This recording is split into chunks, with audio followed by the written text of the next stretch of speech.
আমি বললাম, মা আপনি আমাকে নিয়ে কেমন স্বপ্ন দেখেন? আমার মা বলেছে, আমি স্বপ্ন দেখি তুমি হাজারো লাখ মানুষের সামনে কথা বলবে, দিনের দাওয়াত গুলো পৌঁছে দিবে। বাবা আজও বাড়িতে গেলে আমার হাত দিয়ে বাবাকে মাথায় হাত না দিলে বাবা আজও ঘুমায় না।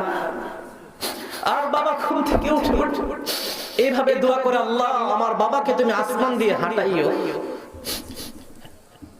একজন সন্তানের জন্য আর কিছুর প্রয়োজন নাই। আপনার সন্তান আজকে নাও থাকতে পারে, আপনার বিবি আজ নাও থাকতে পারে, আপনার টাকা পয়সা নাও থাকতে পারে, এই বাবা মায়ের দোয়ার বদৌলতে যিনি সবকিছু দান করতে পারেন তিনি কে?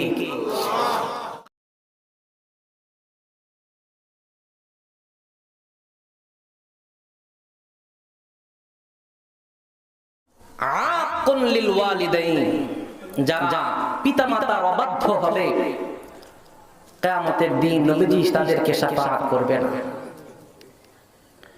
কিয়ামতের দিন নবীজি তাদেরকে শাফাআত করবে না। আপনাদের এই রঘুনাথপুরে এমন সন্তান আছে কিনা আমার জানা নেই, সম্পদের জন্য মাকে কুপিয়ে মেরেছে, বাবাকে তালাক দিয়ে চলে গিয়েছে, বাবার উপর নির্বিচারে অত্যাচার করেছে, এমন সন্তান আছে কিনা আমার জানা নেই। আমি আপনাদেরকে একটি মেসেজ দেই, এই পুরান ঢাকাতে এক সন্তান, তার মা বৃদ্ধ হয়ে গিয়েছে, সন্তানকে বিবাহ করানোর পরে কিছুদিন পর থেকে স্ত্রী বলছে, তোমার মা রাতের বেলা শুধু কাশে, শীতের মধ্যে তোমার মাকে আমাদের ঘরে আর জায়গা দেওয়া যাবে না, তোমার মাকে বারান্দার মধ্যে দিয়ে আসো। কিছুদিন যেতে না যেতে মা তারপরও খুশি। কিছুদিন আগে আমরা ইন্টারনেটে দেখেছি এক বৃদ্ধা মাকে শীতের দিন, কনকনে শীতের মাঝে গোয়াল ঘরের ভিতরে সন্তান রেখে চলে আসছে। সাংবাদিক গিয়ে প্রশ্ন করেছে, আপনার কি সন্তানের ব্যাপারে কোনো অভিযোগ আছে? মা বলল, আমার কোনো অভিযোগ নাই, তবে একটা কথা আপনাদেরকে বলতে চাই, যে ছোট্ট একটা পেটখানার ভিতরে আমার সন্তানকে 10টি মাস আমি লালন করেছি, এত বড় বাড়ির ভিতরে আমার আজ জায়গা হচ্ছে না। আল্লাহর আরশ কাঁপার জন্য একটা কথাই যথেষ্ট। ওই যে পুরান ঢাকার কথা বলছিলাম, সন্তান মাকে বাহিরে রেখে চলে যেতে, রাস্তায় বের হওয়ার সাথে সাথে সন্তান অ্যাক্সিডেন্ট করেছে, সন্তানের পা ভেঙে গিয়েছে, মায়ের কানে আওয়াজ আসার সাথে সাথে এই বৃদ্ধা মা অসুস্থ, বা স্ত্রী আগে হাসপাতালে চলে গিয়েছে। সন্তান মাকে দেখে অঝরে কান্না শুরু করে দিয়েছে, বাবা তোমাকে বুঝি নাই, মা আমাকে মাফ করে দেন, আমি বুঝি নাই। মা বলে, কলিজার টুকরা, তুই যখন ব্যথা পেয়েছিস, তোর ব্যথা পাওয়ার আগে আবার কলিজার ভিতরে গিয়ে লেগেছে। এটাই হলো মা, এটাই তো হলো বাবা। এই যে রাতকিরা আমরা চলাফেরা করি, আজকের এখানে ওঠার আগে বাবা উমরায় আছে, ফোন দিয়ে খবর নিয়েছে, বাবা কেমন আছে, এখনো কি উঠেছ? রাত কি রাত, 2টা নাই 3টা নাই, মা ফোন দে, বাবা কোথায় আছিস? মাকে যদি বা বলি আপনি এখনো ঘুমান নাই, মা বলে, বাবা তুই রাস্তার ভিতরে আছিস, সন্তান রাস্তায় থাকবে, কোনো মা আরামে ঘুমাতে পারে না।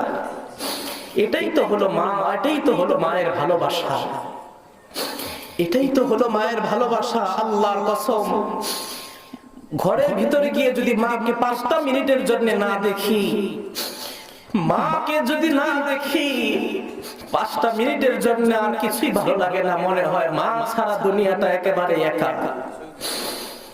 আর কিভাবে সন্তান হয়ে মায়ের উপর আঘাত করে, কিভাবে সন্তান হয়ে বাবার উপর আঘাত করে। আল্লাহর কসম, হজে উমরায় গিয়েছি, কত মানুষ দেখেছি, কত সুন্দর মানুষ দেখেছি, বাবার চেহারার মতো এত সুন্দর মানুষ মনে হয় আর কেউ নাই। মায়ের মতো এত আদর স্নেহ দিয়ে আর বুঝি কেউ পৃথিবীতে থাকে না। এমন মাকে কিভাবে কষ্ট দেন, এমন মাকে কিভাবে কষ্ট দেন, বাবাকে কষ্ট দেন। আজকের এই মাহফিল থেকে ওয়াদা করেন আজকের পর থেকে আর কোনোদিন মাকে কষ্ট দিবেন না ইনশাআল্লাহ। বলেন বলেন ইনশাআল্লাহ। জানেন মা কষ্ট, মা হাত তুলে দোয়া করতে হয় না, মায়ের হাত তুলে দোয়া করতে হয় না। আমি মাকে মাঝে মাঝে বলি, মা সবাই তো, সব মারাই তো সন্তানদেরকে নিয়ে স্বপ্ন দেখে, আপনি আমাকে নিয়ে কি স্বপ্ন দেখেন? এই হাদিসটা আমি যেদিন পড়ছিলাম যে আকবারুল কাবাইর উকুকুল ওয়ালিদাইন, কবিরা গুনার মধ্যে সর্বোত্তম কবিরা গুনাহ হচ্ছে সন্তান পিতামাতার অবাধ্য হবে। সাথে সাথে আমার চোখ দিয়ে ঝরে পানি ঝরছে, সাথে সাথে মায়ের কাছে দৌড়ে গেলাম, মা আপনি কি আমার প্রতি কোনো ধরনের অসন্তুষ্ট? মা বললেন, না তোমার প্রতি আমার কোনো ধরনের অসন্তুষ্টি নেই। আমি বললাম, মা আপনি আমাকে নিয়ে কেমন স্বপ্ন দেখেন? আমার মা বলেছে, আমি স্বপ্ন দেখি তুমি হাজারো লাখ মানুষের সামনে কথা বলবে, দিনের দাওয়াত গুলো পৌঁছে দিবে। বাবা আজ বাড়িতে গেলে আমার হাত দিয়ে বাবাকে মাথায় হাত না দিলে বাবা আজও ঘুমায় না। আর বাবা ঘুম থেকে উঠে এইভাবে দোয়া করে, আল্লাহ আমার বাবাকে তুমি আসমান দিয়ে হাঁটাইও। একজন সন্তানের জন্য আর কিছুর প্রয়োজন নাই। আপনার সন্তান আজকে নাও থাকতে পারে, আপনার বিবি আজ নাও থাকতে পারে, আপনার টাকা পয়সা নাও থাকতে পারে, এই বাবা মায়ের দোয়া বদৌলতে যিনি সবকিছু দান করতে পারেন তিনি কে?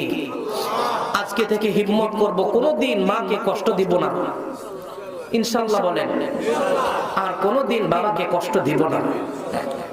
বলেন ইনশাআল্লাহ। আর কোনোদিন মাকে কষ্ট দিব? বলেন আর কোনোদিন বাবাকে কষ্ট দিব? আর কোনোদিন আজকে গিয়ে মায়ের হাত ধরে বলবো, মা আমাকে মাফ করে দেন, বাবা আমাকে মাফ করে দেন, পারবো ইনশাআল্লাহ? বলেন না পারবো ইনশাআল্লাহ?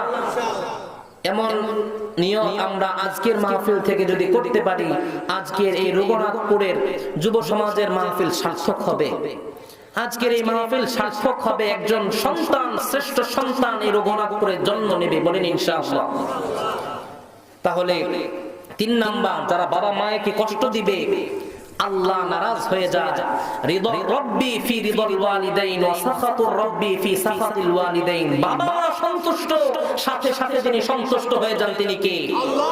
বাবা মা অসন্তুষ্ট হয়ে যায়, আহ শব্দটা তাদের ভিতর থেকে আসতে দেরি, যিনি অসন্তুষ্ট হয়ে যান তিনি কে? আল্লাহ। তাহলে আজকে থেকে ইনশাআল্লাহ কোনদিন মাকে কষ্ট দিব না, বাবাকে কষ্ট দিব না। বলেন ইনশাআল্লাহ। বলেন ইনশাআল্লাহ।